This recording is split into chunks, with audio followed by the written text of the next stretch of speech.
Welcome. It's nice to talk to you today. This is the first day that I'm laying down tracks on a long anticipated podcast for personal reasons. I really think about this as in recovery from villainy, hurt people, hurting people. I've spent the past 17 years doing criminal defense and domestic relation work where mothers, fathers, people that they love are literally in the throes of their lives burning down. Everyone likes to watch, it seems, the murder episodes and sort of like the true crime episodes.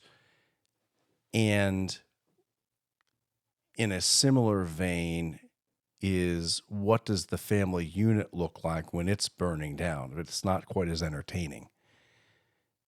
In recovery from villainy is a personal concept of mine, as I recognize for years I was the villain, despite the fact that I didn't realize that I was being the villain.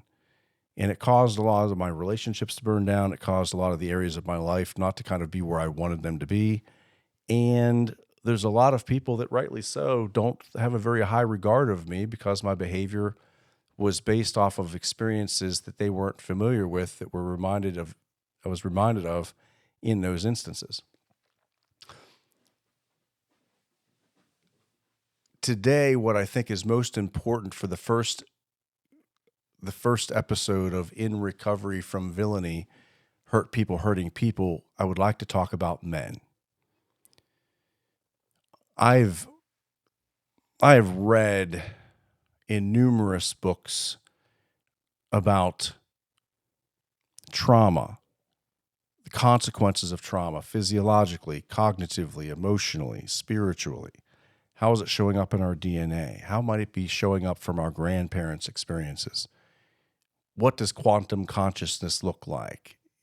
What does quantum theory look like? What does quantum consciousness or theory have to do with our experiences right now?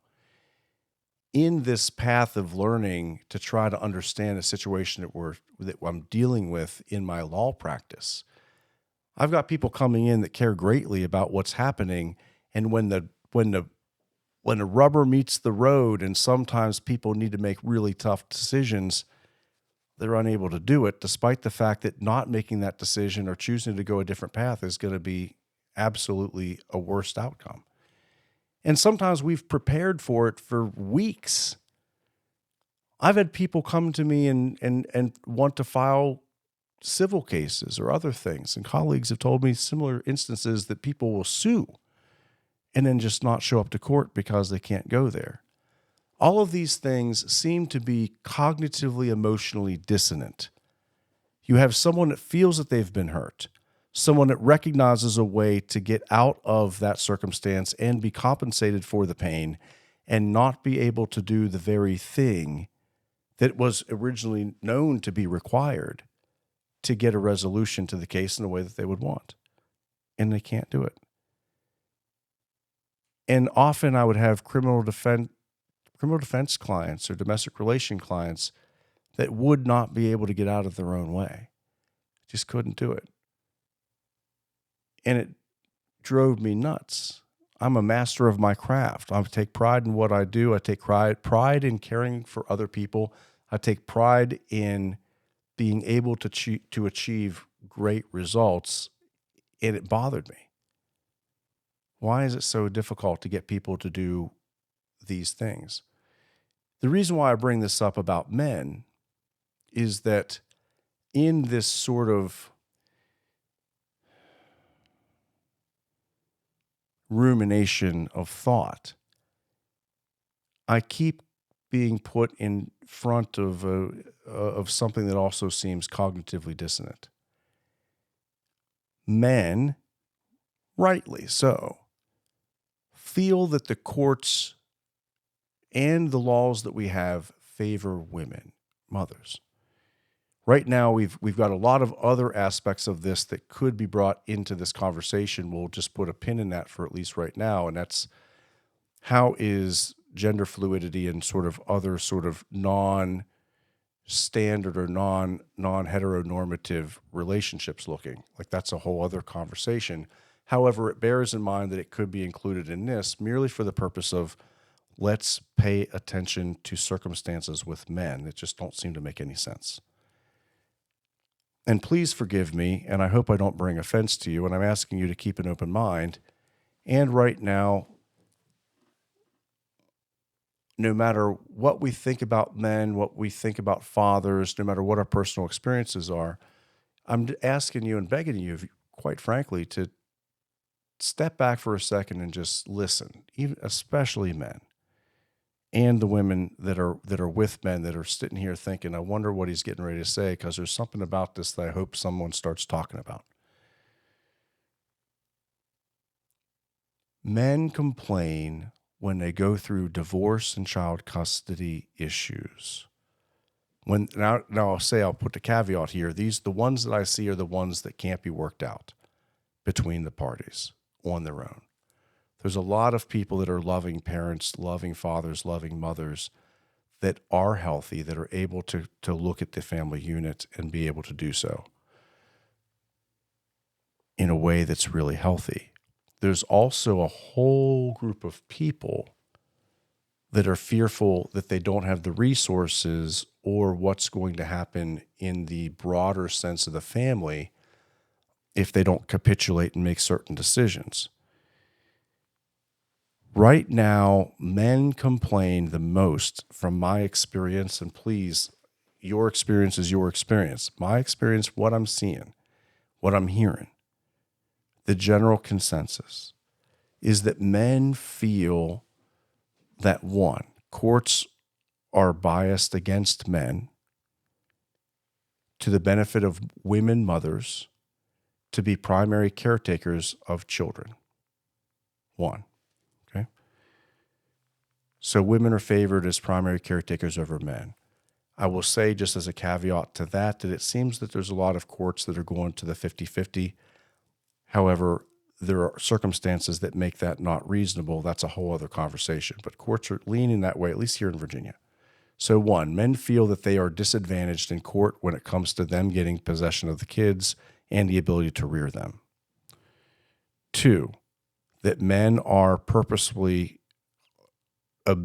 believed to be able to make more money, and it's taken advantage of about them that every other second job or additional work that they do is then going to be just added to the tab, and everything's going to continuously add to the amount of child support that you're never going to be able to get out of this.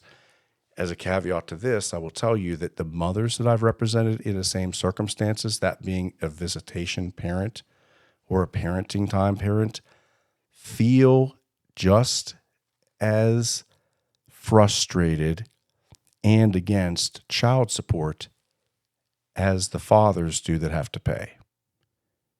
In my experience, the parent that has to pay child support, whether they're the mother or the father, and I've represented both, typically, and I don't know if I can even think of an exception, there are two exceptions of people that I've ever represented or run into that actually legitimately seemed authentically happy to pay child support, believing that that was going to the parent and not caring what the other parent was doing and saying, look, I just want my kid taken care of. That's what I need to do. Do it. In 17 years, there's two people that I think that authentically were happy to do so. Everyone else absolutely hated it and thought that the other parent was misusing the money. 3, men are angry and feeling that they're turning into just being looked at as providers once the divorce and a child custody situation is determined. They're very angry about that. And it's all tied into the feeling that they can't then actually get considered to be the primary caretaker because they feel the courts are biased against them, and that they are taken advantage of for their working capacity and looked at as only a paycheck. Here's the whole issue that I'm seeing. They complain about it at that point in time. However, a large majority of those individuals, and men and fathers and husbands also, just generally as a group, when the marriage is going well and the family is there, men are actually looking at and boasting of them being a provider. So when the marriage is going well, men are actually happy that they're the provider and actually take on that identity. And you'll hear them extol how good of a provider they are. And if their family doesn't want for anything when it comes to that. The issue is that women apparently and families apparently want and need more than just a provider. However, men are not having these conversations with themselves. They're not seeing where they're actually seeing themselves as the provider when it's good for them, and then lamenting it when it's not good for them. And I wonder if men were to be a little more accepting of being nurturing and emotionally intelligent. And I'm not suggesting that that anyone is anything other than what they are, and everyone's doing the best they can. Where are the men's groups to start having men talk to each other about how we can be better men? Where are the men's groups talking about how we can actually support each other? When you get a bunch of men together, we must be very careful because it easily devolves into a bunch of shivs between the 13th and the 14th rib. I see it all the time. You can't develop deep emotional bonds and the ability to be authentic with each other while you're worried about whether or not you're going to get a shiv in the 13th and 14th rib. And the reason why we get to that point in time and the consequence of not being able to handle it is a lot of time we think of each other as a bitch. Or someone who can't stand. He does. You know what? He needs to grow thicker skin. We're not understanding of any of us. Many of us are on the verge of breaking down, verge of fucking throwing in the towel.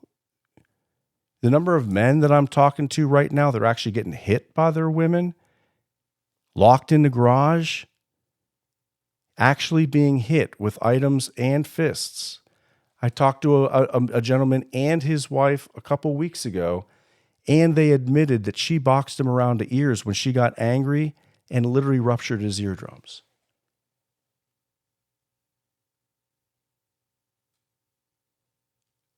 Men are in a very difficult, vulnerable state right now, whether we want to talk about it or not. Even if it's just a small amount, some of these things are concerning. Men are scared to call the police when things are happening because some of the women have been shown to actually to actually harm themselves to make sure that when the police show up that they won't be the ones arrested. How do we handle this as a society? I don't know any other way to get this message out and talk about it aside from creating my own podcast so I can actually have the ability to talk about the things that I am seeing on the ground floor at rock bottom underneath the tree of life in our society. And it's tearing a family apart. And when the parents get into that state, then they get selfish about the time with the kid, and then no one's paying attention about whether the kid actually just wants to go to freaking, the soccer game and everyone can just trust that they're going to be able to make the game. Do you know the number of kids that aren't able to actually play sports because the team can't rely on them because the visitation parent or one parent might not bring the kid? How sad is that? I'm not biblical. I preface this not because I have any issues. I don't want to make this a biblical concept. However, because we're dealing with human emotion, consciousness, and the human experience, I think that that's going to be some things that are going to be brought up. So, if with your permission, I'd like to reference a biblical story about Solomon. It comes from the Old Testament.